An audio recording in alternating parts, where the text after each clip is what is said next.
T series चमचा बनना बंद करो, पैरोडी और सटायर फेयर यूज के अंदर आता है। उन्हें बू किया और गो बैक कहने लगे। कहा जा रहा है कि नेहा 3 घंटे लेट पहुंची थी। अमिताभ सिर्फ मेरे हैं, पहले भी मेरे थे और हमेशा मेरे ही रहेंगे। आईपीएल 2025 के कमेंट्री पैनल से हटा दिया गया है। इसके पीछे का रीजन है कि ये ट्रिप उनके लिए एक वेल डिजर्व ब्रेक है। पूरे साल के बिजी इंटरनेशनल शेड्यूल के बाद उनके शब्दों में मेरा घर गया, पैसा गया, सब कुछ चला गया। चेन्नई में उनके घर पर हार्ट अटैक की वजह से 48 साल की उम्र में देहांत हो गया। हेलो दोस्तों, कैसे आप सब? वन वे खबर में आपका स्वागत है। अब बात करते हैं कुणाल कामरा और टी सीरीज के बीच नए कॉपीराइट शोडाउन की। टी सीरीज ने कुणाल की वीडियो पर कॉपीराइट नोटिस जारी किया। उसके जवाब में कुणाल ने एक्स ट्वीट पर एक धमाकेदार ट्वीट डाल दिया। कुणाल ने लिखा, टी सीरीज चमचा बनना बंद करो, पैरोडी और सटायर फेयर यूज के अंदर आता है लीगली। मैंने ना तो असली लिरिक्स यूज किए हैं ना ही ओरिजिनल इंस्ट्रूमेंटल। अगर तुम मेरा वीडियो हटा सकते हो तो हर कवर सॉन्ग और डांस वीडियो भी हटा सकते हो। क्रिएटर ये बात ध्यान में रखना। वैसे भी हर मोनोपोली इंडिया में एक माफिया से कम नहीं है और इससे पहले मेरा स्पेशल हटाया जाए, देखो या डाउनलोड कर लो। इस सीरीज मैं तमिलनाडु में रहता हूँ। अब बात करते हैं बॉलीवुड के सबसे फेमस लव ट्रायंगल की। अमिताभ बच्चन, जया बच्चन और रेखा के बीच का रिश्ता। हनीफ जवेरी ने मेरी सहेली पॉडकास्ट पर एक बड़ी बात शेयर की। उन्होंने बताया कि जया बच्चन ने रेखा को एक दिन अपने घर लंच पर बुलाया और वहां रेखा से सीधे कह दिया, अमिताभ सिर्फ मेरे हैं, पहले भी मेरे थे और हमेशा मेरे ही रहेंगे। तभी अमिताभ घर पर नहीं थे। ये मोमेंट रेखा की लाइफ का टर्निंग पॉइंट बन गया। जया के इस क्लियर स्टेंस के बाद रेखा ने अमिताभ से दूर होने का फैसला ले लिया। इसके बाद उन्होंने इंडस्ट्रियलिस्ट मुकेश अग्रवाल से शादी की, जो अनफॉर्चुनेटली ट्रेजिक एंड तक पहुंची। ये लव ट्रायंगल डिकेड से बॉलीवुड का एक हॉट टॉपिक रहा है। हनीफ जवेरी का कहना है कि चाहे जो भी हो, अमिताभ और रेखा के बीच एक सॉफ्ट कॉर्नर हमेशा बना रहेगा, एक इमोशनल कनेक्शन जो कभी नहीं टूटा। बात करते हैं गौतम गंभीर की, जो इस वक्त अपनी फैमिली के साथ फ्रांस में छुट्टियां मना रहे हैं। 2025 आईसीसी चैंपियन ट्रॉफी में इंडियन क्रिकेट टीम को जीत दिलाने के बाद ये ट्रिप उनके लिए एक वेल डिजर्व ब्रेक है। पूरे साल के बिजी इंटरनेशनल शेड्यूल के बाद गंभीर अब अपनी फैमिली के साथ क्वालिटी टाइम स्पेंड कर रहे हैं। उनके साथ उनकी वाइफ नताशा और दोनों बेटियां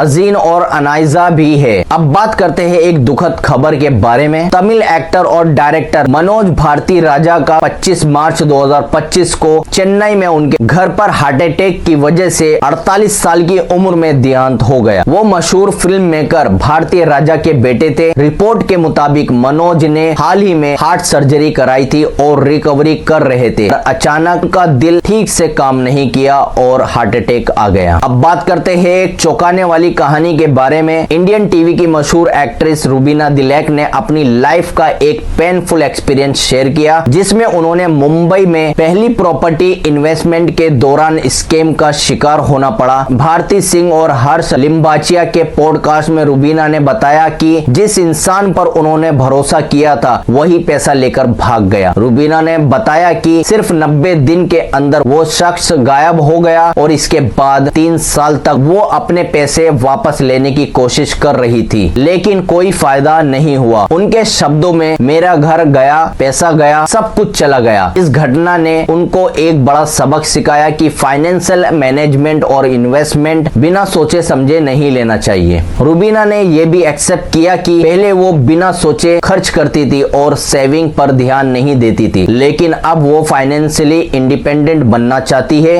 और चाहेगी कि उनके फ्यूचर बच्चे भी फाइनेंशियल लिटरेसी को समझे, ताकि उनके परिवार में फाइनेंशियल मिस्टेक का सर्कल खत्म हो सके। पिछले 10 साल में मैंने मुंबई में कुछ इन्वेस्ट नहीं किया, क्योंकि उससे पहले जो जितना भी मैंने जब अपना पहला घर खरीदा था, मैंने जब अपनी पहली प्रॉपर्टी इन्वेस्टमेंट्स की थी, it went into wrong hands.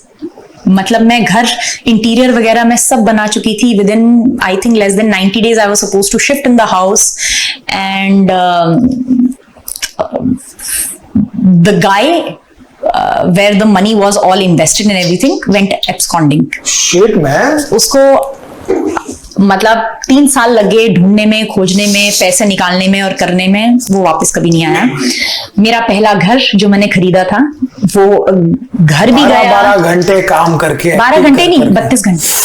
क्योंकि अब लोग अड़ते हैं 12 घंटे में, पहले तो ड्रिप चढ़ती होती थी, वही था। मैं सीधा हॉस्पिटल आती थी, मैं 3 दिन शूट करती थी, नेक्स्ट डे मैं कोकिला बहन होती थी। My producer used to come sign the papers and take me back on the sets. अब बात करते हैं एक बड़े फैसले के बारे में जो आईपीएल 2025 से जुड़ा है। फॉर्मर क्रिकेटर इरफान पठान को आईपीएल 2025 के कमेंट्री पैनल से हटा दिया गया है। इसके पीछे का रीजन है कि उनके बायस कमेंट और कुछ प्लेयर के साथ पर्सनल ग्रजेस। रिपोर्ट के मुताबिक ब्रॉडकास्टर उनकी ऑन एयर बातों और सोशल मीडिया एक्टिविटीज से खुश नहीं थे, क्योंकि उनके कमेंट्स स्पेसिफाई प्लेयर को टारगेट करते दिख रहे थे। ये फैसला तब लिया गया जब कुछ प्लेयर ने कंप्लेंट की इरफान के कमेंट एनालाइज से ज्यादा पर्सनल इशू पर बेस लग रहे थे। बताया जा रहा है कि उनके पास कॉन्फ्लिक्ट का इंपैक्ट नए प्लेयर पर भी हो रहा था, लेकिन इरफान पठान ने भी चुप रहने का नाम नहीं लिया। उन्होंने एक नया यूट्यूब चैनल लॉन्च किया है, सीधी बात विद इरफान पठान, जिसमें वो नो फिल्टर एनालिसिस और अपनी खुली बात फैंस के सामने रखने वाले हैं। अब बात करते हैं एक ऐसे वायरल मोमेंट की जो नेहा कक्कर के फैंस को काफी इमोशनल कर गया। मेलबर्न के